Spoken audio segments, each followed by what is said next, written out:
This is Curious Minnesota, a Star Tribune project that sends staff from the state's largest newsroom hunting for the answers to great questions we receive from you. We're here to answer everything you want to know about the state's people, places, and culture. I'm your host, Erica Pearson. We're going to jump into lake science on today's show. We originally aired this episode in 2024, back when my colleague Eric Roper was hosting the show and I was the guest. You can tell a little bit about a state's identity by the words featured on its license plates. Florida, for example, calls itself the Sunshine State. Arizona is the Grand Canyon State. Maine is Vacation Land. And Wisconsin is America's Dairyland. In Minnesota, our license plates say simply 10,000 lakes, a reference to our nickname, the land of 10,000 lakes. We have a great deal of pride in our lakes. People who pick up Land O'Lakes butter in grocery stores across the country probably don't realize it, but that's about Minnesota. So I was surprised to learn that at least some people in Wisconsin think their state has more lakes than Minnesota. It's because there's not one standard for what defines a lake. A reader wanted to know why the states are measuring their lakes differently. And joining me today is Erica Pearson, who dug into this question for Curious Minnesota. Well, Erica, thanks so much for joining us today. Hi, everybody. Welcome. All right, so you are from Wisconsin originally, so maybe I'm answering my own question here, but what drew you to this particular question? Well, growing up in Burnett County, which is a beautiful area full of lakes, lots of Minnesotans like to vacation there. This is our pro-Wisconsin comments because we're going to spend some time saying other things about Wisconsin. Yeah.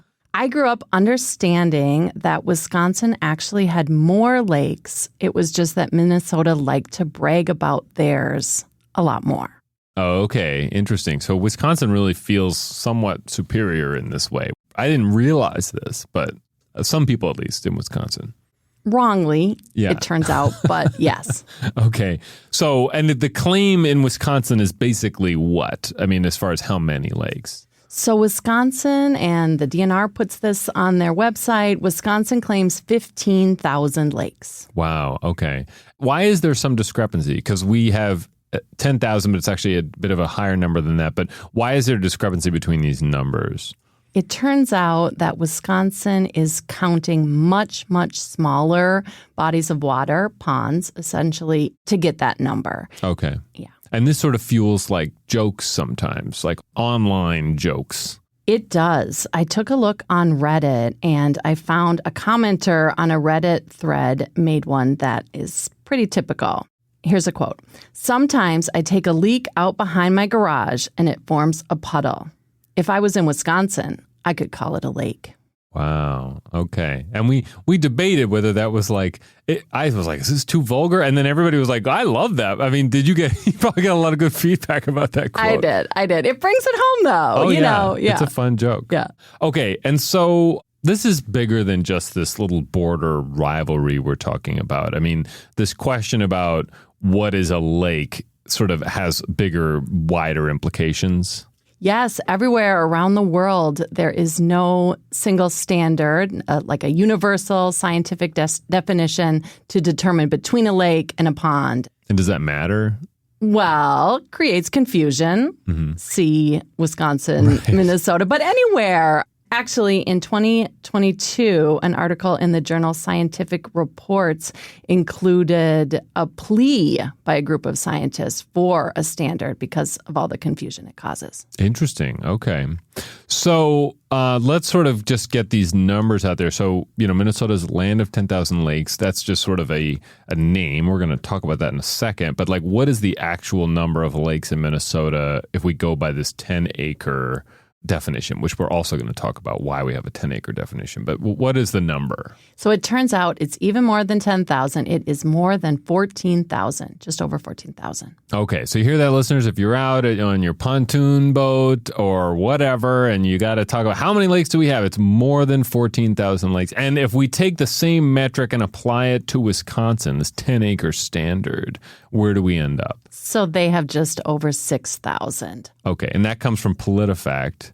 It does. We'll explain in a second why PolitiFact got involved in this. But all right, so if you're having cocktails by the cabin, or maybe if you're in Wisconsin or something, and you need to remember the numbers, it's more than 14,000 Minnesota lakes and a little over 6,000 Wisconsin lakes using the 10-acre standard. Yes. All right, let's just establish that.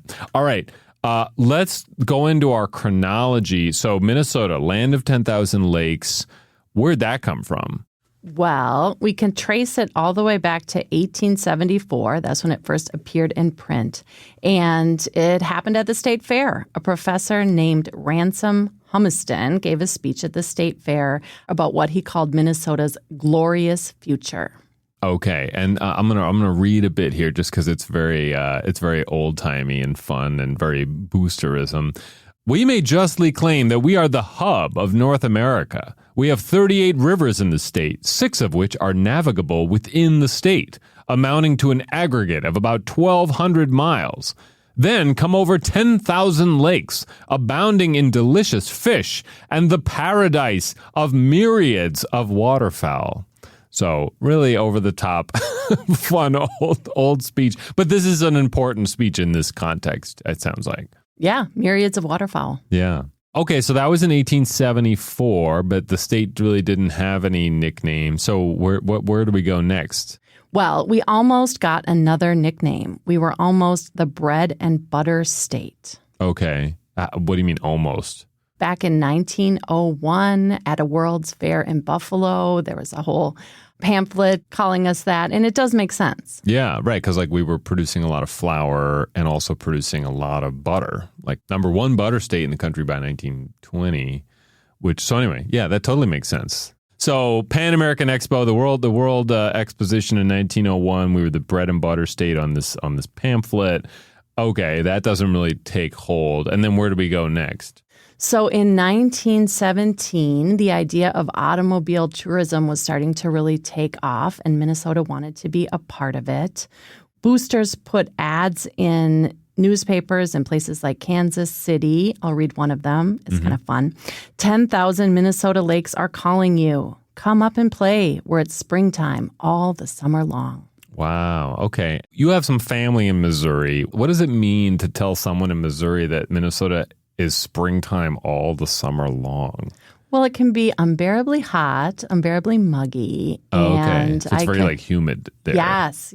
So I can imagine how it would feel like springtime in the summer up here. So we're sort of, I guess you get these breezes by the lakes and stuff like that. It kind of helps take the edge off a little bit. Yeah. Okay. Springtime all summer long. Just an interesting, maybe we should bring that one back too. I don't know. So, all right, this 10,000 lakes thing, it's in these newspaper ads. And then how does it kind of get formalized? Because eventually we're going to get into some, this is going to become part of our identity. But how does this get to snowball into something bigger? Yeah, that same year it goes statewide. So it's 1917? Yep. In 1917, a resort owner and a state senator from Walker formed something called the 10,000 Lakes of Minnesota Association. And then they take marketing Minnesota to the rest of the country and use lakes as our calling card. Okay, interesting. And so how did this become so, officially a part of the state's identity? In 1950, it landed on our license plates, and it's been there ever since.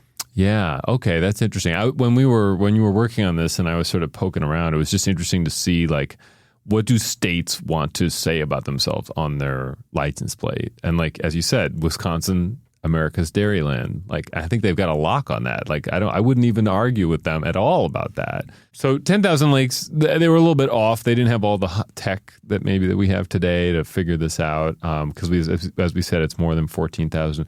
What's the deal with this 10-acre standard that Minnesota has? How can we, because part of this question is saying that Wisconsin is wrong, but we also said that there is no federal standard. So what's the argument that 10 acres is a good standard for what a lake is? I had the same question. So I talked with John Downing. He's a professor of biology at the University of Minnesota in Duluth. And he also directs the water science grant program called Minnesota Sea Grant. He's what's called a limnologist, a lake scientist. A lake scientist. Yes. Okay. And he said it's a size cutoff, but it has to do with the character of the body of water. So you think of a pond, it's mucky, you might have like weeds and cattails by the shore. A lake. Mucky meaning that like it's muddy or like I can't really walk into it very easily. Yeah, the water quality is sort of stagnant. Yeah. It's not clear. It's not a lake. You don't want to go swimming. And the reason that this happens is that a body of water needs to be a certain size in order to create what Downing called a wave-swept shore. This is how he explained it. If you have winds of 35 miles an hour going across the lake, you'd need to have it be, and you're imagining sort of a roundish lake, it needs to be 10 acres in area in order to get the kinds of waves that will give you that wave-swept shore. And who cares if there's a wave-swept shore? If it doesn't have one, it's not a lake. That's what he said. But I mean, like, what is it about these waves that is so significant? It moves the sediment and creates clearer water, a different character, and turns it into a lake. So so when you walk into a lake and maybe there's like a fine sand or rocks or something like that, but something you can walk on. It's not just mud. Yes. That's a reflection of those waves that are like kind of keeping that as a clean area and what have you. Exactly. Okay. That seems like a pretty good argument to me. And as you noted, like with no federal standard, Wisconsin is counting smaller lakes. I mean, how small are some of the lakes in their count to get to this 15,000 number that they talk about? They counted bodies of water as small as 2.2 acres in area, so very tiny. Okay, so we're counting 10 acres, they're counting 2.2 acres. Now, it might seem like we're just like pulling this controversy out of thin air, but I mean, I think when you were working on this, I kept thinking like, wasn't there something about this? And there was. This came up a number of years ago. What was the controversy? What happened? So Wisconsin's tourism secretary went on the radio and claimed that her state has more lakes than Minnesota. And then she said, "We win. We win." Wow. Okay. Yes. And a website called PolitiFact decided to see if her claim had any merit. And they analyzed federal data using that 10-acre standard and found that no, she was wrong. Okay. Yeah, they took her down. This all seems compelling. I mean, we have the word pond for a reason, right? It's for smaller things and lakes. I think this windswept shore makes a lot of sense to me. But we should end on sort of a unifying note. I mean, so you spoke to Downing, and he sort of talked about how Minnesota and Wisconsin are unique in a sense. Yes. He said that we are some of the more lacustrine places in the world. That means lakey. And it changes the character of the land here. Our forests work differently. The weather is different. It's a draw for tourists. And we should just both be proud of what we have. Okay. And I would just point out, we did a past curious story about why Minnesota has so many lakes, which gets into, glacial activity and geology and all these things, because it's fascinating. And I'm sure part of that applies similarly to Wisconsin, which is why this whole phenomenon has happened. So, well, Erica, thank you so much. Any kind of border rivalry thing is interesting. And it's summertime, so what a perfect combo for this story here. Yeah, thank you. All right. That's it for us today. Thanks again to the listener who was curious about why Wisconsin thinks it has more lakes than Minnesota. You can read all of our Curious Minnesota stories online at startribune.com. And I'm hoping this inspired you to send us a question. Send an email and share what you're curious about to curious@startribune.com.